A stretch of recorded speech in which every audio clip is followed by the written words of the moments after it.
সারা দেশের মতো ঠাকুরগাঁয়ের হরিপুরেও সরকারি প্রাথমিক বিদ্যালয়ের পঞ্চম শ্রেণীর বৃত্তি পরীক্ষায় কিন্ডারগার্টেন ও বেসরকারি শিক্ষা প্রতিষ্ঠানের শিক্ষার্থীদের অংশগ্রহণে নিষেধাজ্ঞা জারির প্রতিবাদে রাস্তায় নেমেছে শিক্ষক, অভিভাবক ও শিক্ষার্থীরা।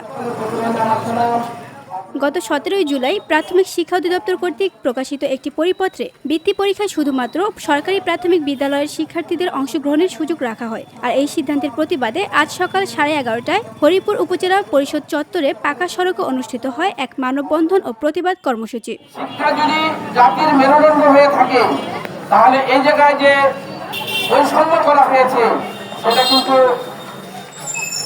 একটা দুঃখজনক এবং নেককারজনক একটি ঘটনার অবস্থান নিয়েছে। বাংলাদেশ কিন্ডারগার্টেন সোসাইটি হরিপুর উপজেলা শাখার আয়োজনে এই কর্মসূচিতে অংশ নেন উপজেলার 12টি কিন্ডারগার্টেনের শিক্ষক, ছাত্রছাত্রী, অভিভাবক এবং বিভিন্ন শিক্ষা অনুরাগীরা।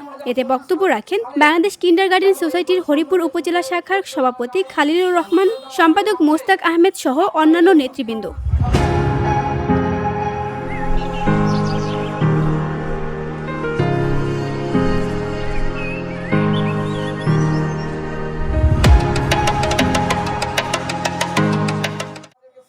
মানববন্ধন শেষে অংশগ্রহণকারীরা হরিপুর উপজেলা নির্বাহী কর্মকর্তা বিকাশ চন্দ্র বর্মন এবং উপজেলা প্রাথমিক শিক্ষা অফিসে একটি স্মারকলিপি প্রদান করেন। VOD Bangla news desk.